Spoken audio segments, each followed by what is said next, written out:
Good morning. Welcome to your informative friend. ఆహార భద్రతను విస్తరించాలనే ముఖ్య ఉద్దేశంతో మార్చి నెల ఎండింగ్ నుంచి పెండింగ్ రైస్ కార్డ్ ఈకేవైసీలు జరుగుతున్నాయన్న విషయం మనందరికీ తెలుసు.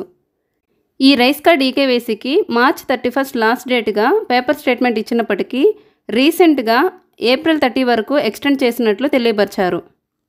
ఇందులో భాగంగా మీ పేరు పెండింగ్ ఈకేవైసీ లిస్టులో ఉందా లేదా అన్న విషయం తెలుసుకోవడం ఎలా అనేది ఈ వీడియోలో చూద్దాం. దీనికోసం మొదటిగా ఏదైనా బ్రౌజింగ్ సైట్ నందు aepds1.ap.gov.in అని సెర్చ్ చేయగానే ఈ పేజ్ ఓపెన్ అవుతుంది. ఇక్కడ క్లిక్ ఇవ్వగానే AP public distribution system official page open అవుతుంది. ఇక్కడ డాష్బోర్డ్ మీద క్లిక్ ఇవ్వగానే ఈ పేజ్ ఓపెన్ అవుతుంది. ఈ పేజ్లో రైస్ కార్డ్ కింద ఉన్న రైస్ కార్డ్ సెర్చ్ ఆప్షన్ మీద క్లిక్ ఇవ్వగానే రైస్ కార్డ్ లేదా రేషన్ కార్డ్ నెంబర్తో మీ కార్డు డీటెయిల్స్ సెర్చ్ చేసేందుకు ఆప్షన్ చూపిస్తుంది.